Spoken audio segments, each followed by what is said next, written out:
Mari buka Alkitab kita. Matius pasal yang ke-25. Saya baca mulai ayat 14 sampai dengan ayat yang ke-30.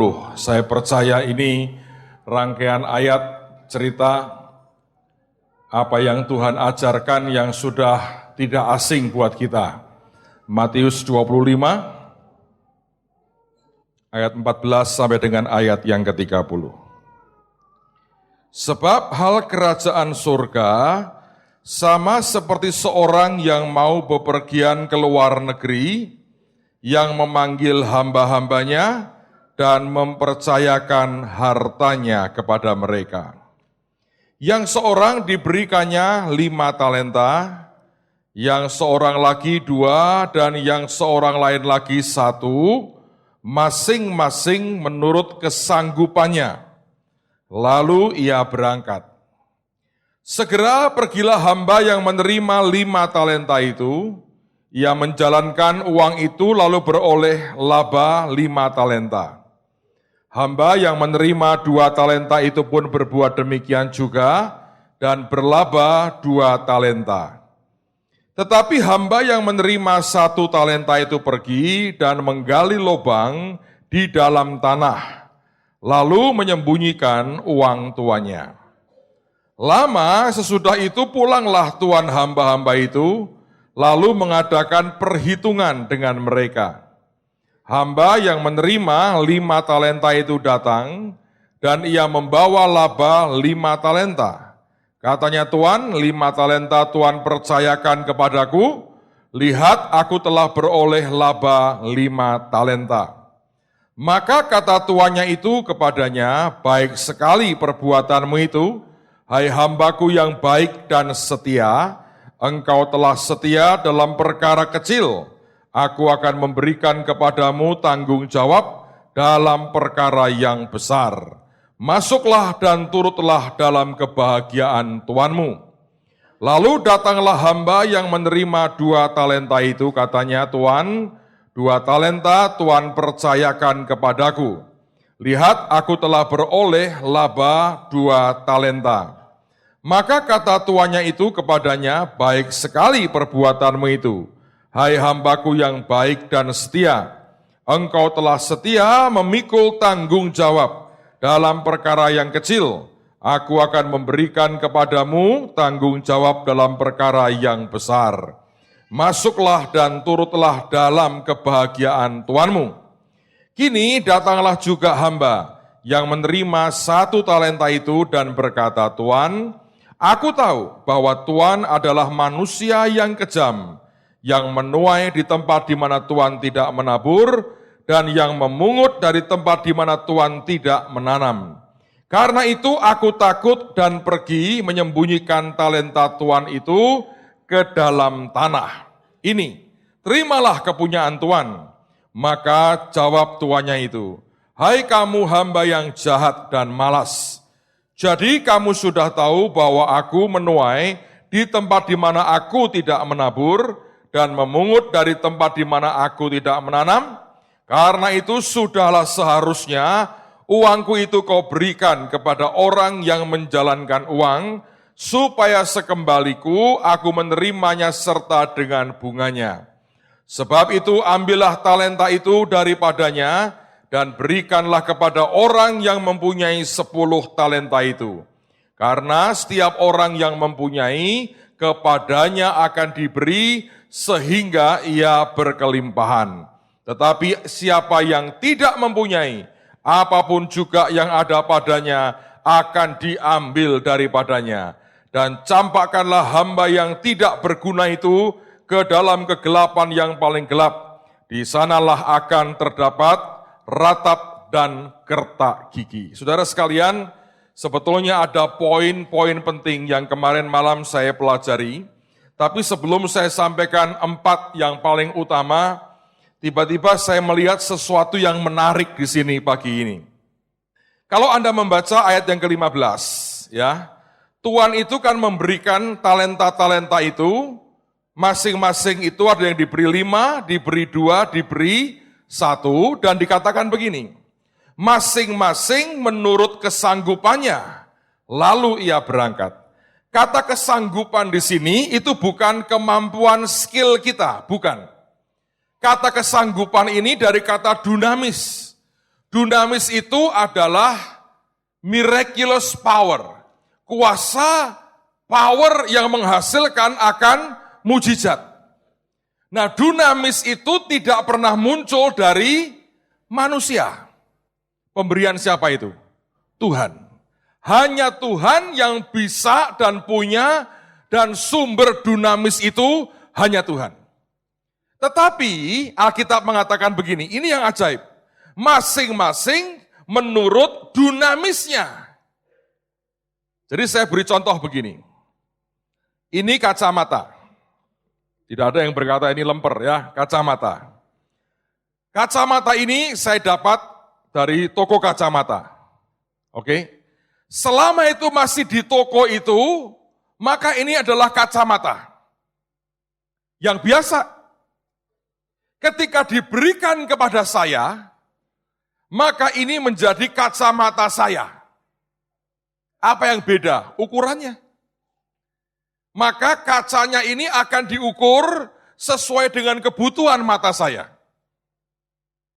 Maka sadarlah saya, usia saya belum terlalu tua. Coba saya mau ajak Anda merenung begini, saudara.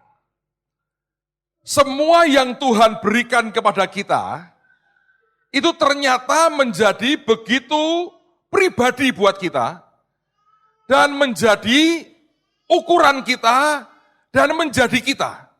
Artinya begini, yang Tuhan berikan ini, gini sudah, gambarnya begini, Anda tahu gelas, Anda tahu toples, Anda tahu botol, Anda tahu bentuknya macam-macam, dengan ukuran yang berbeda-beda. Dunamisnya itu seperti air. Begitu masuk ke botol atau gelas atau toples kita, wujudnya berubah enggak? Bentuknya berubah enggak? Berubah kan? Mungkin warnanya sama, tapi yang masuk botol jadi seperti botol.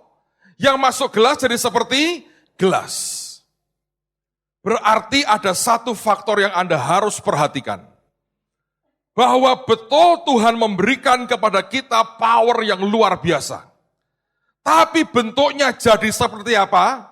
Tergantung masing-masing Anda dan saya. Faktor kita ini menentukan seberapa nanti kapasitas power dinamisnya Tuhan itu akan kerja dan menghasilkan sesuatu yang ajaib. Jadi mari kita pagi ini merenung, kalau saudara tidak mengizinkan Tuhan didik Anda dan mengubahmu setiap saat, maka pribadi yang menghalangi pekerjaan roh Tuhan paling besar, bukan setan. Tapi siapa? Kita sendiri. Karena kita terbiasa peperangan rohani, yang paling disalahkan langsung apa? Iblis. Iblisnya bilang, kita baik-baik disalahin. Padahal siapa yang berbuat sebetulnya? Anda sendiri. Contoh nih, ada orang sakit, roh Tuhan berkata gini, tumpangi tangan. Otak kita berkata, malu ah. Lalu kemudian tidak terjadi apa-apa. Lalu orang berkata, mana kuasa Tuhan? Sebetulnya kuasa Tuhannya tidak usah dipertanyakan. Yang dipertanyakan kita yang membawa kuasa Tuhan ini ngapain? Sama seperti kita ini tukang pos sebetulnya. Ada paket nih dari luar negeri buat seseorang. Emas 3 kilo. Tukang posnya mogok kerja, nggak mau kerja, itu emas tidak bisa dikirim. Yang ngirim sudah benar, barang kirimannya sudah benar, yang ngirim yang nggak benar. Hari ini saya mau ajak kita ini belajar. Masing-masing diberi 5, 2, dan 1, lalu kita berkata begini, Tuhan, kan kau tidak adil. Kenapa dia 5, dia 2, aku cuma 1? Ada yang bilang, aku setengah Pak, malah Pak. Nggak ada ayatnya sih, saya tambahin sendiri. Karena banyak orang saking tidak yakinnya berkat Tuhan itu ajaib. Kita nyalahkan Tuhan dengan perbedaan yang terjadi. Sebetulnya yang salah siapa? Diri sendiri. Karena Tuhan kelak memberikan kita kepercayaan berapa, tergantung dari dinamisnya yang unlimited itu, jadi seperti apa dalam kehidupan kita. Nangkap nggak saudara ini? Masing-masing menurut dinamisnya. Loh itu kan miliknya Tuhan, iya. Setelah masuk ke hidup kita, jadi milik kita. Dan seperti apa itu? Tergantung kita. Sebenarnya betapa kita ini perlu membuat jiwa kita itu dimerdekakan. Karena jiwa kita adalah penjara yang kita buat dengan begitu kuat untuk menghalangi roh Tuhan kerja dalam hidup Anda dan saya. Saya pernah punya sebuah pengalaman. Dalam hidup saya ini kok selalu ada wanita-wanita dahsyat yang mengitari. Untung silih berganti, tidak sekaligus saudara. Satu hari ada seorang hamba Tuhan, mentor, guru, sahabat, musuh, semualah pokoknya. Terus sekian tahun dia khotbah di gereja. Ini galaknya itu luar biasa. Kalau khotbah nih saudara ya, saya ini sasaran pertama di gereja. Dibantai terus habis. Itu bukan guyon loh saudara. Sampai yang sakit hati itu jemaat saya. Cuman saya nggak tahu ya, apakah saya setengah sadar atau apa saya nggak tahu. Cuman reaksi saya itu begini, ya dia ngomong bener kok. Walaupun aku tersinggung, tapi itu bener. Aku mesti berubah. Terus begitu. Jadi kalau dengan beliau itu Anda akan tiap hari lahir baru terus saudara. Belum sempat bertumbuh, bertobat lagi, lahir baru tiap hari itu. Luar biasa lah pokoknya. Gak mungkin ke neraka deh, tiap hari lahir baru. Tiap hari undang Yesus masuk di hati kita. Tiap hari itu. Saudara, apa yang terjadi satu hari, manusia tetap manusia ya, tiba-tiba ada saat di mana Anda lagi moodnya jelek atau pokoknya segala macam lah. Itu kalau sudah, saya nggak tahu Hulk atau Thor tuh, kalau sudah palunya menghajar tuh doar itu sudah nggak, sebuah titik saya bilang Tuhan ini kenapa begini ya? Ini sampai kapan ini gua lahir baru terus seperti ini? Satu hari Tuhan memberi saya mimpi. Dan di situ saya belajar, semua orang yang Tuhan izinkan ada di hidup kita. Kalau reaksi kita benar, itu ujungnya akan membawa sebuah keuntungan yang ajaib. Saya mimpi lagi dibelenggu, saudara, di borgol tangan kaki saya. Dan kemudian saya melarikan diri. Dengan tangan kaki di borgol saya melarikan diri. Dikejar polisi, saudara. Pakai itu motor gede, kejar. Akhirnya ketangkap. Ketangkap bukan dipukuli, cuma dia tepok keras ini. Nah, ketangkap. Bebas kamu sekarang. Tiba-tiba rontok gitu, belenggunya rontok.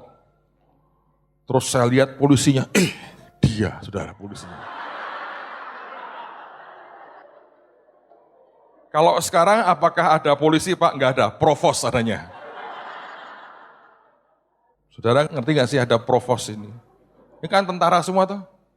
Tiap Sabtu, tiap Senin tuh. Dibacain KUHP. Hak asasi manusia, tugas. Tapi kalau Anda sikapnya benar, itu akan menolong saudara. Sekian waktu kemudian baru Tuhan itu berkata kepada saya begini. Belenggu di jiwamu terlalu banyak.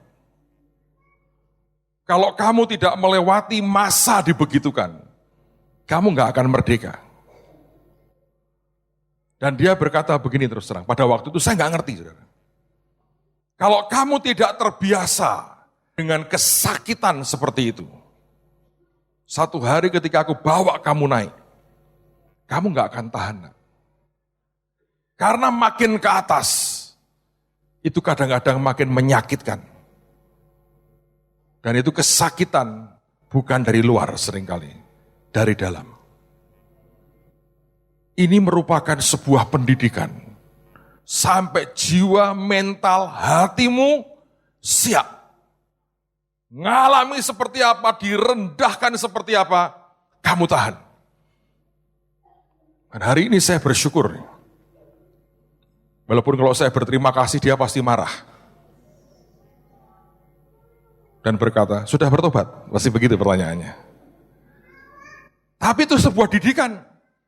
Kalau reaksi saya berontak, saya marah, habis saudara. Yang ada cuman kepahitan. Dan itu akan merusak begitu banyak. Dinamis Tuhan dalam kehidupan kita ini ternyata diwarnai sangat banyak oleh kepribadian kita, oleh jiwa kita.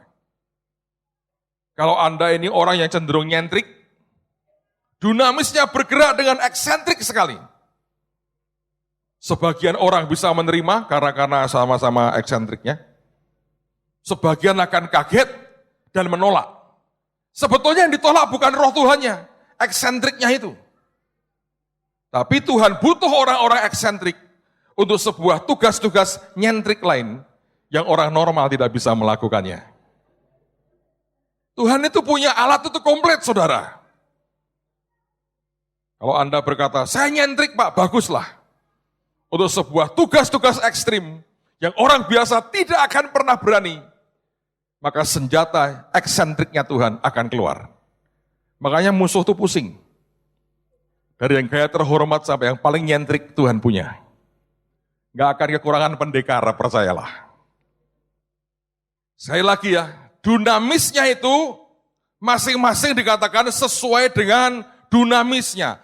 Nah, seberapa Anda dan saya membiarkan roh Tuhan mendidik kita, memerdekakan kita, membuat kita fleksibel dengan Tuhan, itu akan menentukan kapasitasmu untuk terima talenta, yaitu hartanya Tuhan, dalam segala bentuk. Seberapa engkau bisa menerima itu, itulah kepercayaan Tuhan dalam kehidupan Anda dan saya.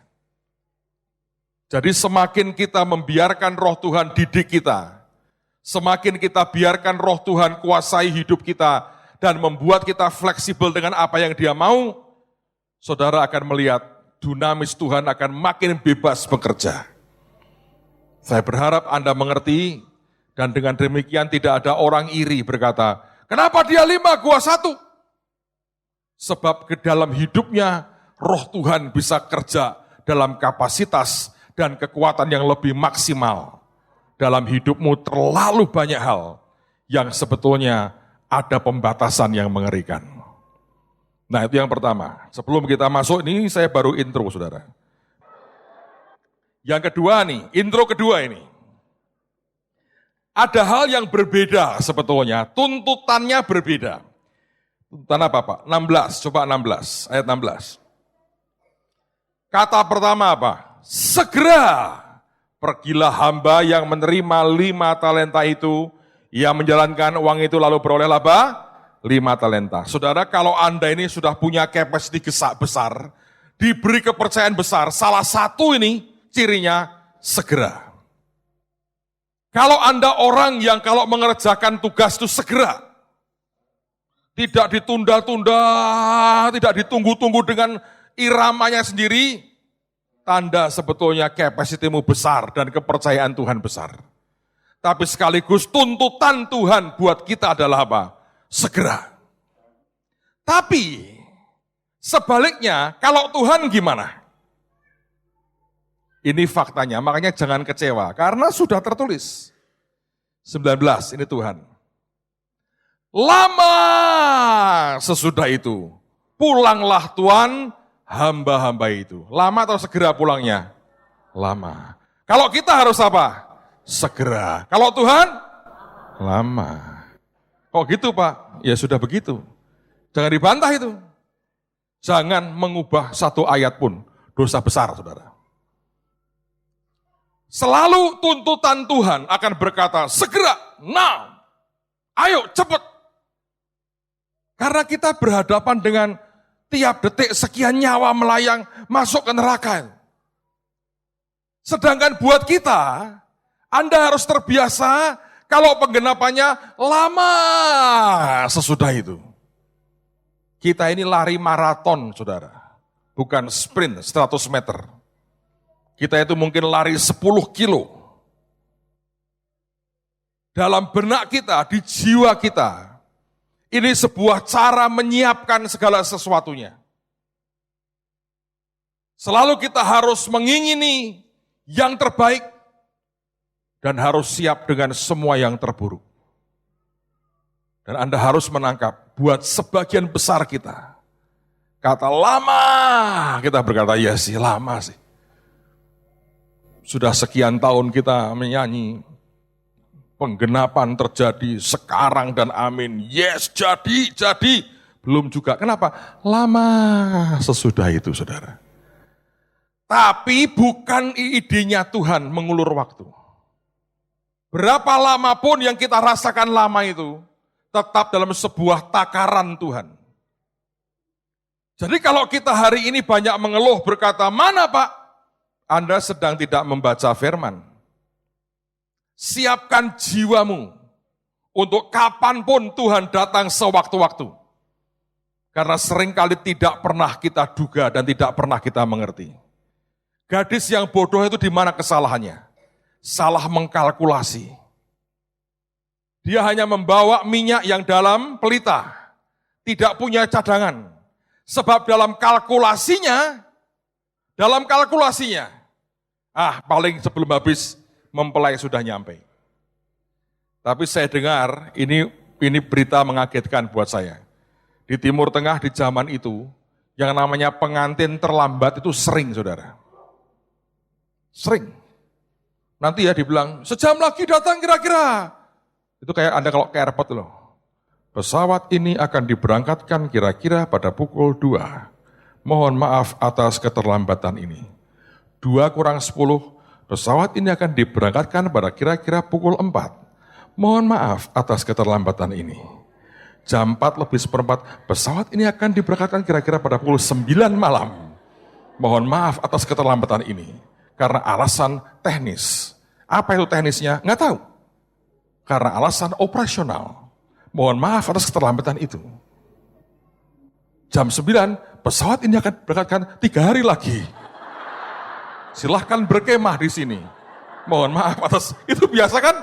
Orang Indonesia harusnya biasa tuh gitu. Nah di Timur Tengah pengantin terlambat tuh sering. Ternyata apa? Yang terjadi begini saudara. Sambil jalan, itu kedua keluarga rundingan soal harta. Ya, nanti kalau kawin ini dapat apa ya? Kamu nyumbang apa? Kasih tanah di mana? Ladang di mana? Belum ketemu, berhenti sebentar tuh. Ngobrol dulu, mampir di mana nggak tahu, ngomong dulu. Nah, berapa lama selesai negosiasinya? Nggak jelas. Saya baru diberitahu ada teman dari daerah Sulawesi Utara, Minahasa, ada desa yang sampai sekarang begitu. Jadi sambil ngantar mempelai pria ini, menjemput mempelai wanita, dua keluarga ini ngomong, nanti cengkehmu yang bagian mana? Kalau aku ngasih yang sini, oh aku nggak bisa kalau situ, aku lompat yang sana, kan jauh kalau mereka gitu. Loh jadi gimana ini? Duduk dulu, ngobrol dulu. Mempelai wanita nunggu, sampai urusan harta ini settle. Saudara, Tuhan itu kalau masih belum menjalankan sesuatu yang Dia janjikan, urusan dengan Anda belum settle. Banyak hal masih harus dirundingkan. Tuhan maunya ini, Anda maunya itu. Sampai ketemu, baru Dia berkata, oke, percepat langkahnya. Jadi lagi-lagi sebetulnya, tergantung kita. Kalau kita ini orang yang gampang setuju dengan apa yang Tuhan mau, cepat. Tapi kalau kita daging kita maunya banyak, silahkan berunding. Tuhan selalu punya waktu. Mau berapa jam, oke. Berapa abad, silahkan. Nggak masalah. Ada orang yang sampai hari matinya, belum bisa setuju dengan kehendak Tuhan. Tuhan berkata, nanti rundingan di surga saja. Jadi lagi-lagi saya berkata, tergantung Anda dan saya. Amen. Sekarang saya masuk poin pertama. Oke, saudara, kalau Anda perhatikan, ayat 24 sekarang. Kini datanglah juga hamba yang menerima 1 talenta itu dan berkata, Tuan, aku tahu, garis bawahi kata tahu itu, bahwa Tuhan adalah manusia yang kejam, yang menuai di tempat di mana Tuhan tidak menabur, dan yang memungut dari tempat di mana Tuhan tidak menanam. Saya mau tanya, ini statement ini benar atau salah? Siapa berkata, setuju Pak, benar, angkat tangan. Tinggi-tinggi dong saudara, jangan malu-malu. Yang berkata ini benar, angkat tangan. Ada Bu yang berkata benar. Siapa yang berkata tidak benar, angkat tangan. Sebagian besar tidak menjawab. Sekarang saya mau tanya, tuannya ini siapa? Setan atau Tuhan? Apakah Tuhan kejam? Hah? Siapa bilang Tuhan kejam? Angkat tangan. Ini tuannya adalah Tuhan. Oke? Si hamba ini berkata, aku tahu Tuhan adalah manusia yang kejam.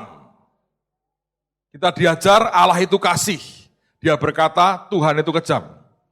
Dibilang yang menuai di tempat di mana Tuhan tidak menabur dan memungut dari tempat di mana Tuhan tidak menanam. Arti ini kan salah. Nah, talenta 1 itu siapa yang ngasih? Tahukah Anda 1 talenta itu kira-kira ya, ada yang mengatakan 34 kilo emas. Semiskin-miskinnya dia 34 kilo. Kita seringkali hanya punya 3,4 gram.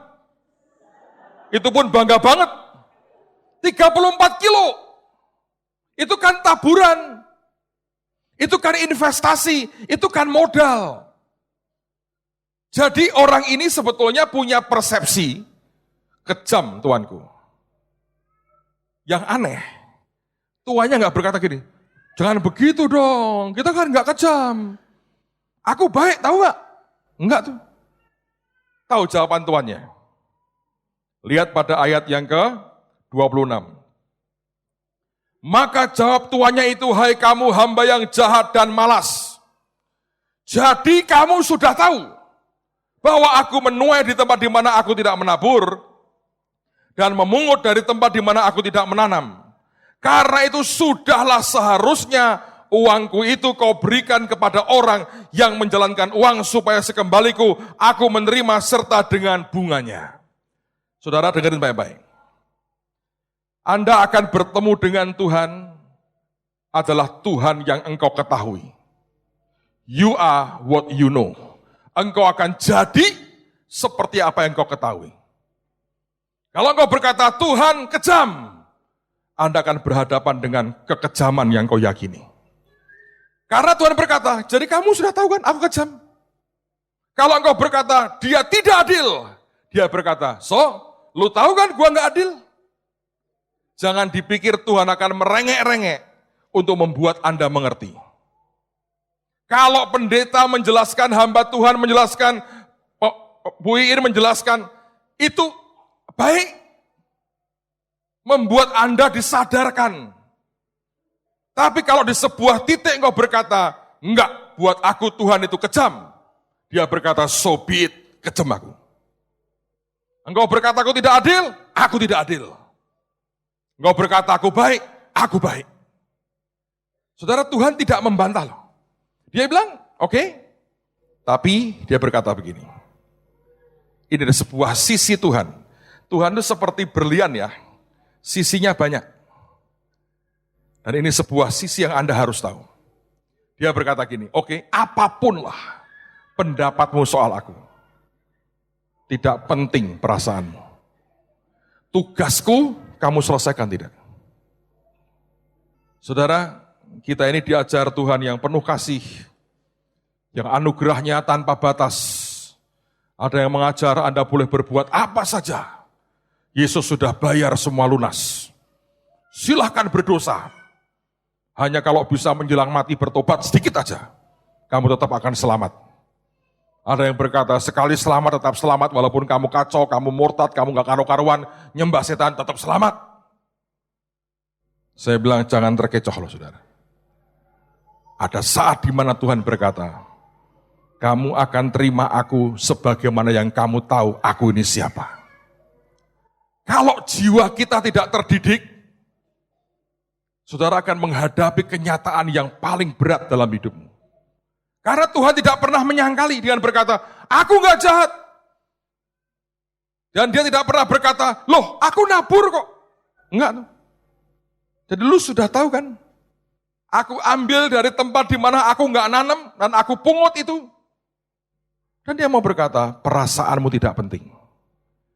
Banyak orang Kristen itu hidup karena perasaannya. Dan begitu dia dikuasai perasaannya, sampai tidak mengerjakan apa-apa. Kita juga diajar, jangan lihat hasil. Dalam pengertian, untuk membuat kita jadi sombong, jangan lu bangga-banggain hasilnya. Lebih tepat begitu. Tapi saya beritahu ya, Tuhan lihat hasil. Ini orang yang tidak mendapat apa-apa ini, murka enggak tuannya?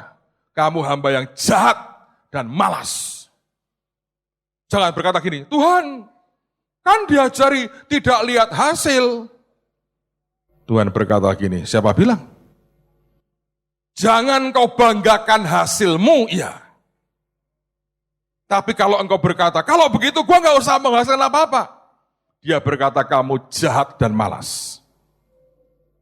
Tetap menurut saya, saudara. Ini ya, baca baik-baik. Dia minta hasilnya, mana? Yang 5 jadi 10 dipuji. Yang 2 jadi 4 dipuji. Yang ini dibilang kamu jahat dan kamu malas. Bayangin saudara, terdapat ratap dan kertak gigi. Apa itu artinya? Engkau makan gigimu sendiri. Krotok. Ayo. Ini ya saya berkata, cobalah. Lihat akan sisi-sisi Tuhan yang sebetulnya semuanya Anda harus lihat.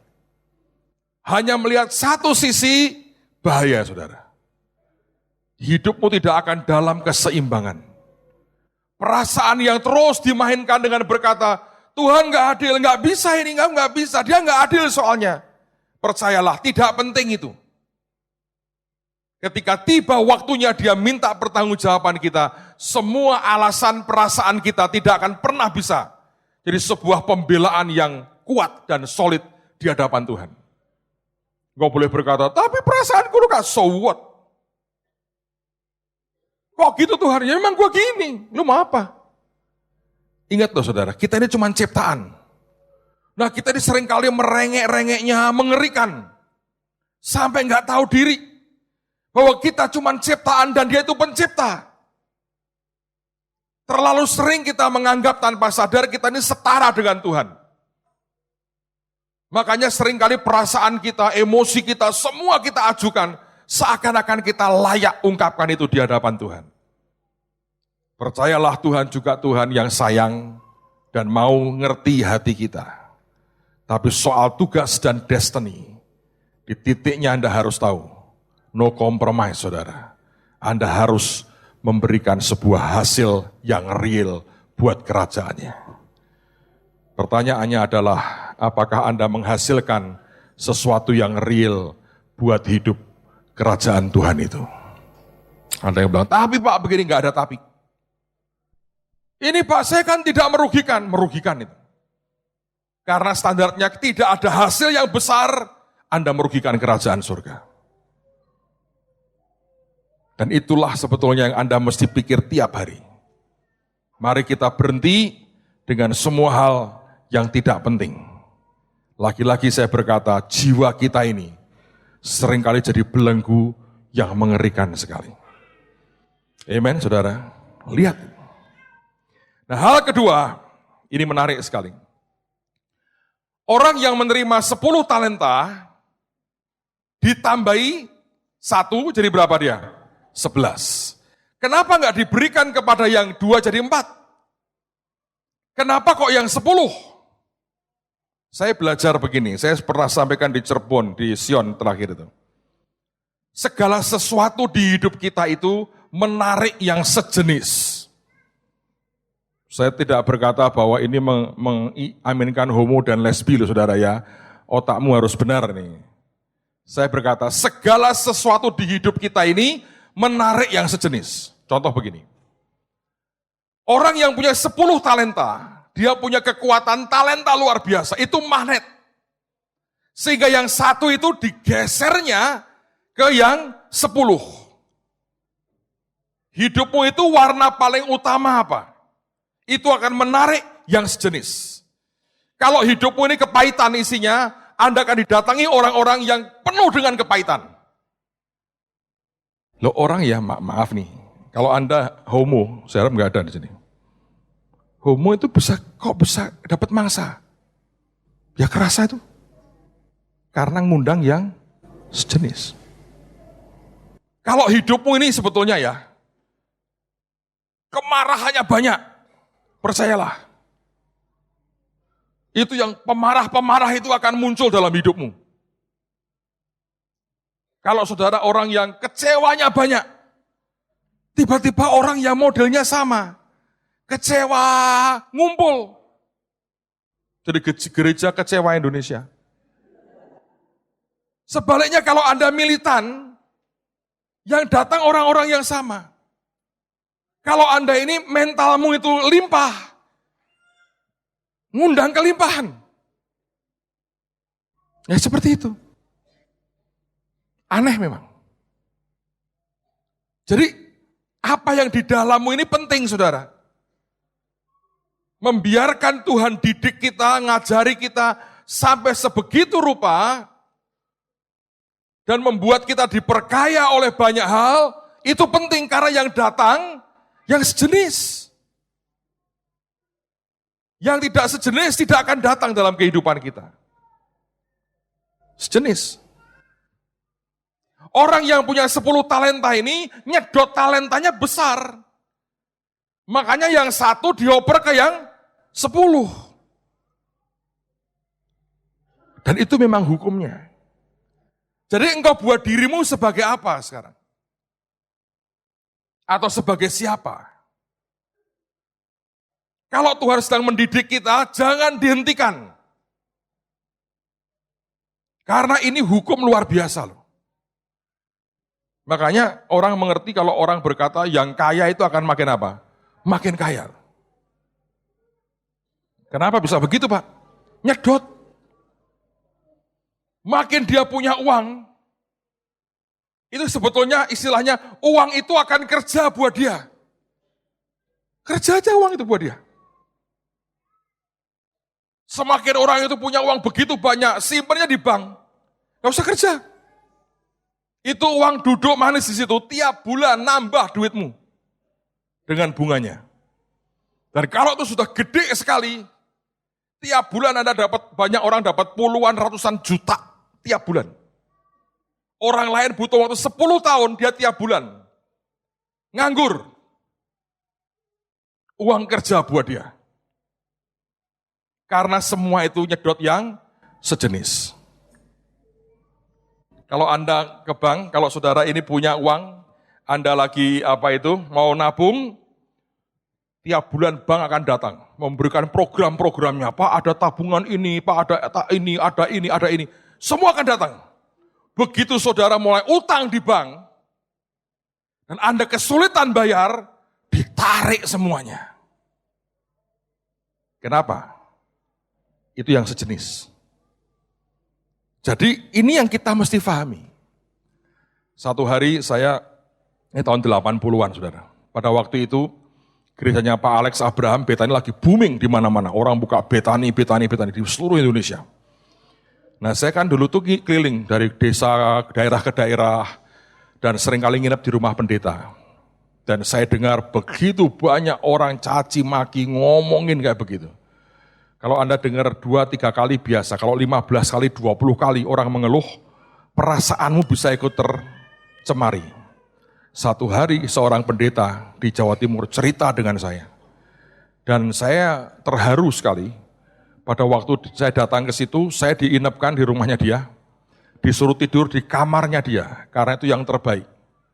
Dan kemudian dia berkata, Pak, kami akan memotong ayam kami satu-satunya buat Bapak. Jadi dia beri saya ayam goreng dari hidup digorok saudara. Disembelih, digoreng buat saya. Itu kan membuat saya terharu kan. Terus sambil dia cerita, jemaat saya habis Pak, pada pindah ke Betani. Di situ sebetulnya hati saya ini mulai muncul. Dan kemudian Roh Kudus berkata pada saya, nak, jangan ikut-ikutan. Kamu berkati dia, kamu doakan dia. Tapi urusan ngomongin hambaku yang lain, bukan urusanmu. Saya bilang, Tuhan, kan kenyataannya seperti ini.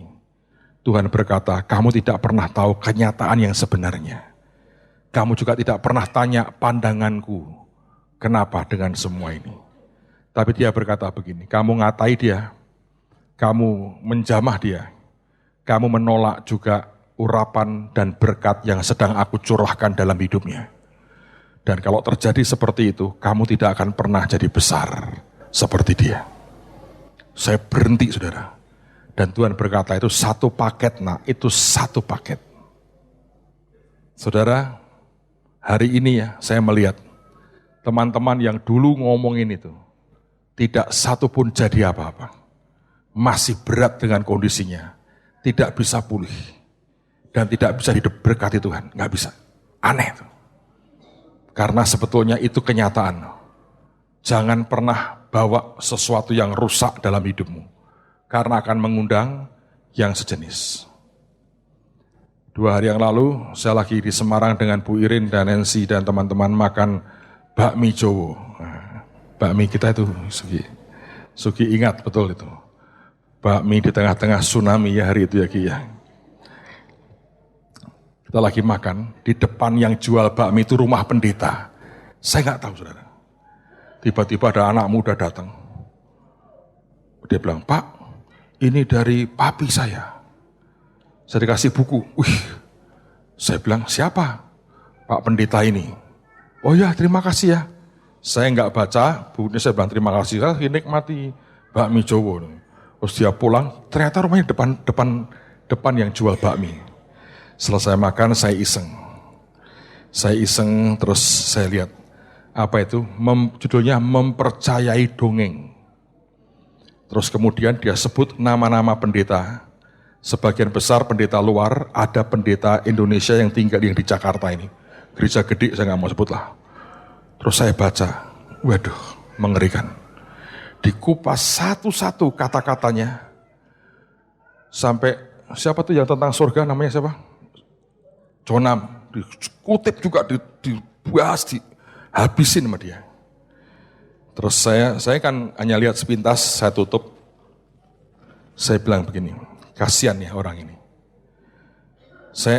Ini mohon maaf nih, dia punya gereja, satu ruko, saudara, satu ruko.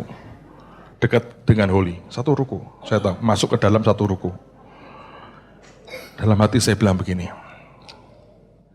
kalau buahmu lebih hebat dari orang-orang yang kamu omongin ini, mungkin aku baca itu buku. Tapi kalau dengan apa yang kamu yakin kebenaran dan semua ini salah, dan kamu tidak menghasilkan apapun, ini tidak yang harus masuk di hidup saya. Saya bilang sama teman saya, bakar ya, saya nggak mau bawa pulang. Bakar aja. Sebab itu kalau mencemari hati saya, akan mengundang yang sejenis. Jangan biarkan apapun yang akan mencemari hidupmu masuk di hati saudara. Ingat loh, itu bisa mengundang yang sejenis. Amen. Yang ketiga. Coba kita lihat ayat 29. Ini buat saya cukup antik. Karena setiap orang yang mempunyai, kepadanya akan diberi, sehingga ia berkelimpahan. Tetapi siapa yang tidak mempunyai, garis bawahi, siapa yang tidak mempunyai, apapun juga yang ada padanya akan diambil daripadanya. Saya bilang, Tuhan, ini kok aneh toh? Kalau dia sudah tidak mempunyai, kok dikatakan apa yang ada padanya akan diambil daripadanya. Loh kalau orang sudah tidak mempunyai, bisa diambil enggak? Diambil apanya? Karena sudah tidak mempunyai.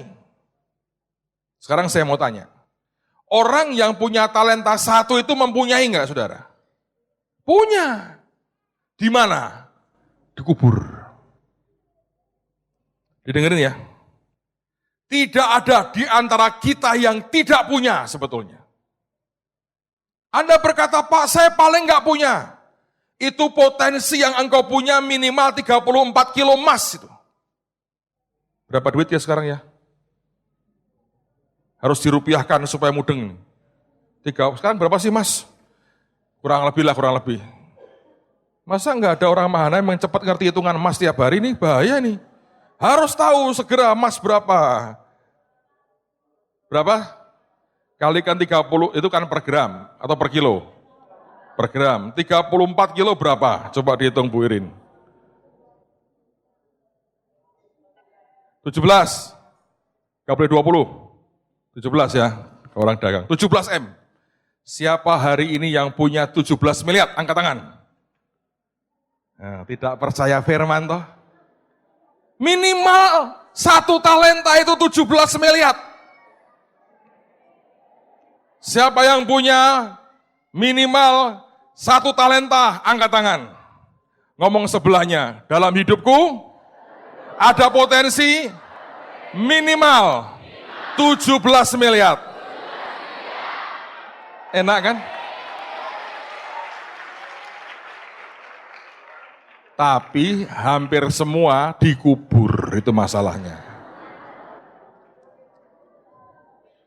Loh, Tuhan itu kalau memberi perumpamaan itu pernahkah ada yang sia-sia? Enggak toh. Katakanlah kita begitu hineni. Sampai berkata aku ini hanya terima satu. Fine. 17 miliar. Mahanai masih butuh uang berapa ya Bu? Untuk mengembangkan semua ini butuh berapa? Ya sedikit toh. Nah, ini berapa hitung aja. Cuma cukup 10 orang selesai. Imannya Bu Iin memang rendah hati, kecil. Hanya di cover oleh Ajeng dan teman-temannya 10 cukup ya Ajeng ya? Cukup. Ini 1 miliar sudah diberikan ke saya dia.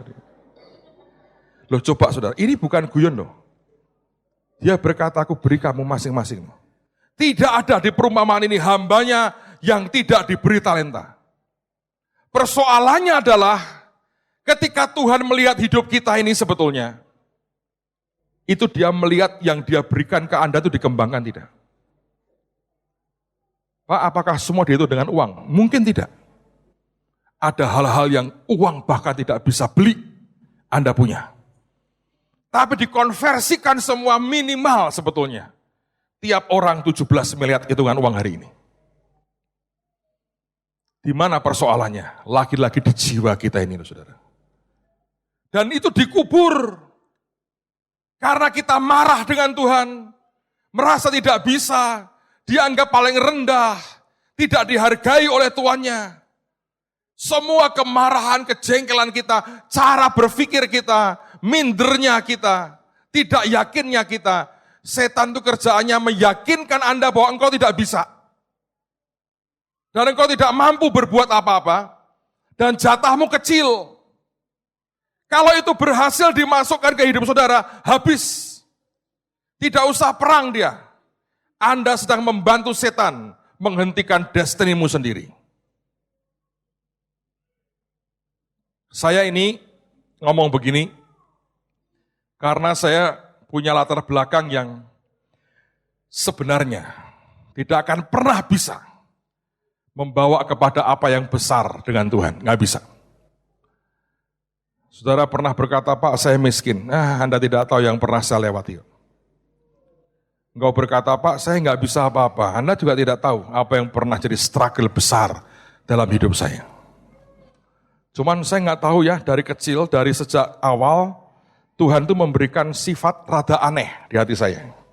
Saya bukan pemberani, saudara. Tapi kalau sudah kecepit, apa boleh buat. Dan selalu kalau ada hal yang menakutkan saya, kalau saya berkata ini akan jadi penghalang buat impian saya, itu akan saya hadapi dengan cara yang mengerikan sebetulnya. Saya beri contoh, saudara. Ketika dulu saya terima bahasa Inggris pelajaran dari SMP. Dan guru saya itu, aduh haleluya, karate, sabuknya coklat. Perlu latihan, nempelengin murid. Zaman dulu guru nempeleng murid itu orang tua berterima kasih. Zaman sekarang masuk penjara itu guru. Nah itu hobinya nempeleng. Saya pernah cerita kalau dia tiap hari datang, dia memberikan kepada murid itu minimal 20-25 kata baru, vocabulary. Harus dihafal, ini artinya apa, harus dihafal. Hari berikutnya dia akan dengan santai nunjuk satu orang. Suruh maju, dilihat catatannya. Kalau nulisannya nggak karu-karuan, itu buku dirobek-robek di depan anaknya, ditempeleng, plak, dilempar. Tulis semua, besok harus bagus. Terus suruh ngapain? Berdiri. Jadi yang terjadi begitu. Nanti kalau orang lain dipanggil, tulisannya bagus, ditanya, nggak bisa tempeleng. Selalu begitu. Jadi saya itu ngapalin karena jangan sampai gagar otak, tempelengin terus. Saya ngapalin terus. Saudara, saya nggak tahu bagaimana ya, saya bilang begini. Bagaimana caranya aku menyelamatkan kepalaku? Zaman dulu kan nggak mungkin sekolah pakai helm, itu kan nggak mungkin. Saya bilang ini kalau begini terus, gua tiap hari stres karena di SMP tempat saya sekolah, tiap hari ada pelajaran bahasa Inggris 2 mata pelajaran. Saya bilang ini kalau gini caranya, gua stres tiap hari. Apa yang saya pikir? Satu hari dia ngomong gini, saya membuat ekstrakurikuler, English Conversation. Yang mau ikut silahkan daftar. Yang jago-jago bahasa Inggris beberapa gelintir daftar. Yang lain ngomong gini, sayang sama kepala otak kita. Kita ikut dia gagar otak nih jadi tolol nih, tempelengin terus. Saya mikirnya kebalik. Kalau orang tinju ya, tangan kiri terlalu pendek untuk menjangkau dia. Terbaik apa? Rangkul. Ya kan? Saya datang terakhir, Pak saya daftar. Ngelihat saya nyengir. Inggris tidak becus, mau conversation. Apa kamu tidak ngeri sama saya? Ngomongnya begitu. Saya dengan tenang bilang, justru itu Pak, saya butuh dididik dan diajari guru seperti Bapak, supaya saya pinter. Kaget ya, agak senang saya puji. Karena dia terlalu galak, semua orang maki-maki, gak ada orang muji dia. Oh ya, ayo belajar yang betul ya, saya ajari. Ya Pak, sejak itu kepala saya aman, saudara. Benar. Loh kalau dia marah tuh ya, dia bawanya itu penghapus dari kayu tuh loh saudara. Tiap orang dicitak. Satu hari sebelum peristiwa itu, teman saya ngomong gini sama saya. Tapi sudah saya lepaskan. Dia bilang gini, aku punya rapalan dari dukun. Kalau kita baca nih, orang bisa kesian sama kita. Dan tidak akan mukul guru ini. Oke, dikopiin saya saudara. Ini zaman gila saudara. Jadi sudah mulai dari pucung, dia ngamuk semua, laki perempuan sama. Cedak. Saya baca rapalannya, teman saya baca rapalannya. Dia mendekat, saya makin kenceng bacanya. Makin kenceng. Cedak. Saya jengkel, saya remes gini kan, saya bilang, nih loh katanya. Dia bilang, lu kena nggak? Kena juga, makanya buang. Saya bilang, kayak orang gila gini, kena kepala juga. Kalau Anda kan gampang dimahami. Hirashatakara. Gurunya mukul pasti gak berani. Penuh Roh Kudus soalnya. Jadi kayak begitu saya rangkul. Tapi dengan saya ikut dia begitu saudara. Saya paksa diri saya. Sekian tahun kemudian ketika Tuhan berkati saya diputer nih otak saya. Saya terima benefit besar loh. Sehingga itu bahasa dikuasai. Dan dipakai jadi berkat buat bangsa-bangsa. Amen, saudara. Ya itu cara, itu gaya yang Tuhan kasih. Saya tinggal di daerah, ketemu orang bule itu minder sekali saya. Kalau lihat orang Amerika itu kan, gayanya kan luar biasa tuh, nyombongnya. Setiap kali ketemu orang Amerika kok saya nggak punya nyali ya. Saya bilang, gua mesti lawan nih. Tahu caranya saudara? Kalau ke Amerika, saya nggak mau naik Garuda. Dulu ada Garuda. Saya naiknya Northwest, pesawat Amerika. Murah sih. Tapi haleluya, dari Singapura tuh berangkat jam 6 pagi. Jadi dari hotel di Singapura jam 2 pagi sudah dibangunin, naik bus ke Changi, berangkat jam 6 pesawatnya. Kenapa Pak naik Northwest? Satu, murah. Yang kedua begini, saya mau orang Amerika melayani saya. Orange juice please. Enak, di hati itu enak. Coffee please. Oh yes sir, bolehnya, thank you. Dia layani saya. Mintanya saya banyak saudara, minta terus saya. Kenapa? Mereka harus melayani saya. Saya punya cara aneh sih untuk mengatasi yang begini nih.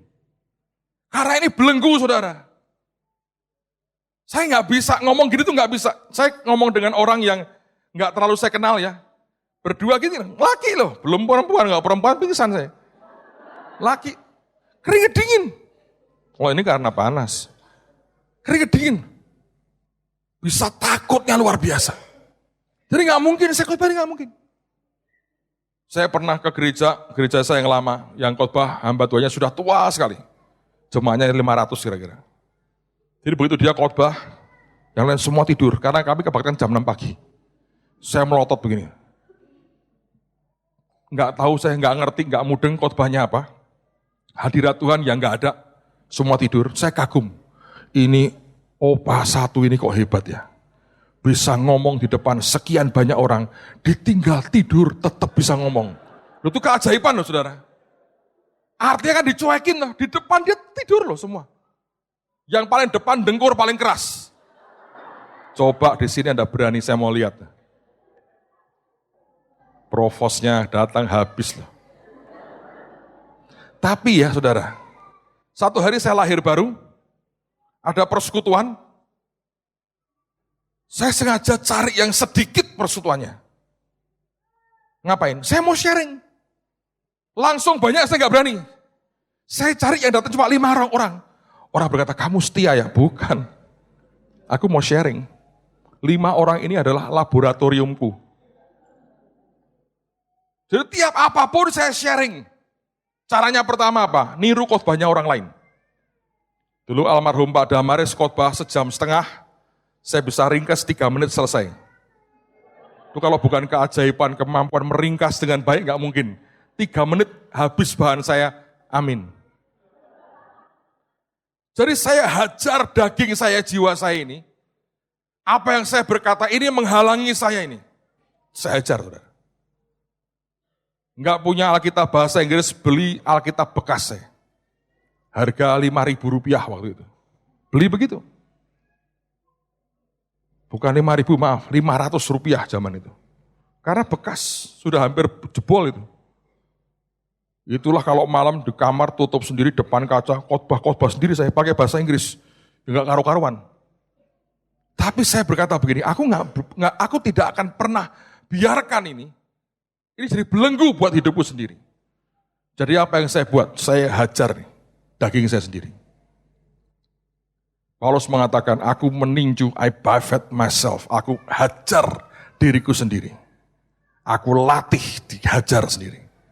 Saudara, kalau kita ini begitu gampang kompromi dengan kelemahan di jiwa kita, Anda akan kehilangan begitu banyak potensi yang sebetulnya Tuhan berikan dalam hidup kita.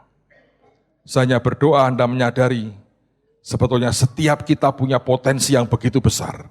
Dan Tuhan mau supaya kita ini merdeka dari semua belenggu dalam hidup kita. 1 talenta loh, ingat saudara. 17 miliar tuh kira-kira hari ini. Dan itu potensi besar yang Tuhan berikan dalam hidup kita. Saya tahu bukan hanya soal uang. Ada banyak hal yang uang tidak bisa beli. Tapi itu di dalammu itu ada yang seperti itu. Pertanyaannya adalah, apakah engkau membiarkan kemanjaan di jiwa dan di perasaan kita itu terus membelenggu kehidupan kita? Dan kita berkata, ya sudahlah aku ini saja. Atau kau berkata, apa yang aku tidak nyaman, tapi aku tahu Tuhan punya itu dalam hidupku. Anda mau latih, Anda mau train, Anda mau drill dirimu sendiri dalam kapasitas yang begitu ajaib, yang sebetulnya Tuhan mau sediakan buat semua kita. Amen, saudara. Yang terakhir, coba lihat pada ayat yang ke-30. Ini ayat yang cukup aneh. Dan campakkanlah hamba yang tidak berguna itu ke dalam kegelapan yang paling gelap. Di sanalah akan terdapat ratap dan kertak gigi. Sekarang bandingkan dengan Lukas 17. Lukas 17 ayat yang ke-10. Yesus berkata begini. Demikian jugalah kamu, apabila kamu telah melakukan segala sesuatu yang ditugaskan kepadamu, hendaklah kamu berkata, kami adalah hamba-hamba yang tidak berguna. Kami hanya melakukan apa yang harus kami lakukan. Beda nggak, saudara? Di Lukas Tuhan berkata, selesai mengerjakan tugas, katakan kami ini hamba yang tidak berguna. Tapi di Matius dikatakan, kamu hamba yang tidak berguna. Dibuang. Jadi gimana dong? Ini dua hal berbeda. Kalau engkau sudah mengerjakan bagianmu, engkau mencapai destinimu, baru engkau dengan kerendahan hati, sikap hatimu akan berkata, bukan aku kok, semua Tuhan. Lalu kita berkata, aku ini hamba yang tidak berguna. Karena bukan aku, semuanya Tuhan. Tapi kalau yang ngomong Tuhan ke saudara, kamu tidak berguna, habis loh. Yang seringkali Pak Yusak ajarkan itu kan kita yang ngomong ke Tuhan. Karena bentuk sikap hati, kerendahan hati, pengakuan semuanya Tuhan yang mengerjakan di dalam anugerahnya. Lalu kita berkata, Tuhan kami ini hamba yang tidak berguna. Kami hanya mengerjakan, bukan berarti, tapi karena itu Tuhan kami nganggur. Enggak loh. Kami hanya mengerjakan apa yang harus kami kerjakan. Tapi kalau Anda tidak mengerjakan yang harus kau kerjakan, Tuhan yang berkata, dasar tidak berguna loh. Dibuang. Nangkep saudara? Nah banyak orang tuh salah ngerti yang Pak Yusak omongin. Dengan berkata, loh kita kan gak berguna. Maka dari itu kita tidak usah mengerjakan apa-apa. Baca perkataan Yesus. Setelah engkau mengerjakan semuanya, kita yang berkata dalam kerendahan hati, dalam kesadaran, kami ini hamba yang tidak berguna. Kami hanya melakukan yang harus kami lakukan. Kami hanya mengerjakan yang harus kami kerjakan. Artinya harus kerja, harus melakukan. Dalam anugerah Tuhan akan ditolong Tuhan dengan luar biasa. Anda jadi berhasil, engkau berkata bukan kami Tuhan. Dalam arti kata, yang kami kerjakan hanya kecil dibandingkan hasil ajaib yang kau berikan kepada kami. Ya kalau Anda mengerjakan misalnya nih, bangun gedung, ya toh, terus bagianmu adalah mencet tombol peresmian, setahun kemudian jadi. Kan engkau berkata ya kami tidak mengerjakan apa-apa. Tapi bagian mencet tombol itulah yang terbaik yang harus dibuat. Sebaliknya, kalau kita nggak kerja apa-apa, yang seharusnya kita kerjakan tidak kita kerjakan, nanti Tuhan akan berkata, kamu hamba tidak berguna. Terus kita bantah, ya kan katanya diajari supaya aku berkata begitu. Iya, tapi itu bukan engkau yang mengatakan, aku yang mengatakan. Karena aku tidak melakukan apa yang harus engkau lakukan. Saudara, di dalam kehidupan kita ini ada hal-hal yang istilahnya bisa merupakan pilihan, ada hal-hal yang tidak bisa merupakan pilihan. Dalam sebuah peperangan, menurut saya orang harus mengerti di situ komandannya siapa. Dan kemudian itu sebuah kondisi yang tidak bisa Anda pilih. Apapun komandan perintahkan, lakukan. Siapa yang sempat nonton film Avenger? Ada yang nonton? Wah, hebat. Yang nonton tahu cerita saya. Yang tidak nonton, tanya yang nonton. Tidak usah nonton lah, tanya yang sudah nonton. Lebih seru dari aslinya. Karena ada pengupasan kitab Wahyu di dalamnya. Kalau Anda lihat itu ya, waktu mereka lagi perang ngadepin makhluk angkasa luar itu. Yang manusia setengah dewa itu berkata kepada yang paling old fashion, Kapten Amerika. Gitu, dia bilang, Kapten, sekarang perintah kami, apa yang harus dikerjakan. Banyak orang yang nonton sambil tidur sih, dan gak ngerti, ini apa sih ini, oh kayak komik ya. Gitu. Itu kan isinya orang perang. Coba nih, 6 ini punya kesaktian macam-macam. Masing-masing beda. Ngadepi musuh, satu harus mimpin.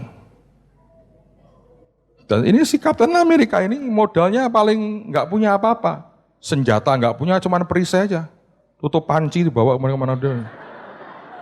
Lihat. Tapi itu hebat. Ada yang harus dikerjakan, kerjakan. Ngerti. Dan itu dia merintah. Kamu kesini, kamu kesini, kamu kesini. Sampai ke Hulk, dia bilang, Hulk, smash. Wah, senang sekali Hulknya. Hajar, hajar saudara. Saya belajar loh. Jangan ribut soal itu. Loh ini kapten pangkatnya, aku kolonel, nggak ada itu. Aku setengah dewa. Yang setengah dewa aja berkata, kapten tolong kamu yang mimpin. Nah itu sudah sebuah gambaran. Kadang-kadang kita kan sedang bergerak seperti ini. Jangan ribut, hanya untuk hal yang tidak perlu. Tentukan aja, ini harus dikerjakan, ini pilihan, ini bukan pilihan. Yang bukan pilihan, lupakan semua perasaan saudara. Tahukah Anda bahwa Tuhan mengerti tiap orang punya cara, punya ritme, punya semuanya beda-beda. Tapi ketika kita bergerak satu pimpinan berkata apa, ikuti saja. Anda akan melihat sebuah goal yang ajaib akan tercapai. Sebenarnya dalam hidup kita ini, saudara, ada begitu banyak potensi ajaib. Dan nature Tuhan adalah keajaiban, supranatural. Ada banyak hal kalau Anda makin bergaul dengan Tuhan, Anda akan bertemu dengan keajaiban yang sangat banyak. Yang engkau kerjakan akan jadi sesuatu yang sangat natural sekali. Hari-hari ini saya lagi belajar, Tuhan berkata begini, aku sedang membawa kalian kepada otoritas yang lebih tinggi. Sehingga kalau ada otoritas apapun di bumi berkata jangan, ragukan itu. Bahkan engkau bisa pertanyakan, mengapa jangan? Bukan karena kita menentang otoritas. Tapi kalau Anda punya otoritas lebih tinggi, gunakan itu. Anda akan melihat sebuah keajaiban. Yang orang berkata tidak mungkin, kita berkata mungkin. Yang orang berkata tidak tahu, kita bilang aku tahu. Hari apa ya? Senin kemarin, saya dijamu makan oleh teman-teman Mahanaim di Hanamasa. Saya buat kenakalan keajaiban. Pendeta boleh nakal sedikit. Masuk lift di mana itu? Bekasi itu? Ya, dengan teman-teman, ada Lisa, ada siapa lagi yang lain. Masuk mau ke lantai 3, ada ibu-ibu saudara, setengah baya, masuk juga. Saya harap bukan satu di antara kalian. Dia masuk, ini abad 21 nih, abad 21. Dia tanya begini, Gramedia lantai berapa? Nah yang selif dengan saya ini orang rohani semua. Jarang ke mall, jarang ke mall Bekasi maksudnya. Mallnya di Singapura, di Hong Kong gitu. Jadi dia nggak tahu Gramedia lantai berapa. Saya tepat di belakangnya ibu ini. Saya bilang lantai 2. Kaget dia. Dipencet lantai 2 kan. Dari mana kok saya tahu lantai 2? Bukan karena saya ke sana, di atasnya ada tulisannya tuh. Saya melihat yang tak terlihat. Saya begini, L2 Gramedia, saya bilang, lantai 2. Lantai 2. Dan haleluya, liftnya memang haleluya. Mungkin sudah tua kali, pelan-pelan itu. Sampai lantai 2, berhenti, ting, tingan, gak buka. Butuh waktu, maaf orang sudah tua. Ibu ini mungkin merasa dirinya adalah Captain America. Ini bukanya gimana? Captain Amerika kan bukanya begitu ya. Mungkin habis nonton Avenger. Ini bukanya gimana? Saya di belakang, saya lihat teman sudah mulai mau mencet tombol open. Saya bilang, tenang bu, saya bantu. Saya bilang, terbukalah. Pasti pencet, buka saudara. Wah dia bingung. Silahkan bu. Kuasa perkataan.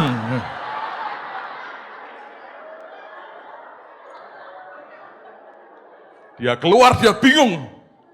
Dari tahu lantai berapa Gramedia, dia mau buka nggak bisa. Cukup dengan perkataan, terbukalah. Soalnya terbiasa deklarasi, saudara. Terbukalah, buka itu. Dibantu oleh pencetan tombol open. Buat saya hal biasa. Buat ibu ini mujizat yang luar biasa. Ya tak? Saudara bergaul dengan Tuhan, engkau punya freedom, engkau tahu bagaimana punya otoritas, menggunakan banyak hal yang Dia berikan buat kita. Pasukan malaikat menyertai kita. Kita akan hidup tiap hari dalam keajaiban Tuhan. Orang dunia mengatakan, wah mujizat. Kita berkata, biasa aja. Tidak ada yang luar biasa sebetulnya. Kita bisa menjelaskan secara rohani bahwa inilah yang Tuhan kerjakan. Orang berdesak kagum, kita berkata, biasa aja. Kesian ya, kesian. Saya mentertawakan, tapi saya kasihan juga. Tapi minimal saya merasa berjasalah, saudara. Bayangin, saya mengalahkan Kapten Amerika. Saya bilang, tenang bu, saya bantu bu. Terbukalah, pencet, buka saudara. Itulah anugerah Tuhan buat kita. Barang siapa mendengar, biarlah mempunyai telinga, biarlah dia mendengar. Amen. Ayo berdiri sama-sama. Ingat, seringkali musuh kita adalah jiwa kita sendiri. Mari angkat tanganmu di hadapan Tuhan. Hanya Engkau Tuhan yang bisa mengukir semuanya di dasar hati kami yang paling dalam. Hanya Engkau Tuhan yang bisa menangkap persis dan membuat kami bisa mengerti tepat segala sesuatunya. Hamba berdoa meteraikan apa yang kami terima hari ini. Di dalam nama Tuhan Yesus, biar termeterai dalam hidup kami, jiwa kami dimerdekakan, berikan roh pengertian. Kami sedang bergerak dalam kecepatan yang ajaib, supaya jiwa kami senada seirama dengan Tuhan. Tidak ada perbantahan di jiwa kami, semuanya mengerjakan dalam ketepatan anugerah-Mu. Terima kasih Bapa, kemuliaan bagi-Mu di tempat yang maha tinggi, termeterai semuanya dalam nama Tuhan Yesus. Semua berkata, amin.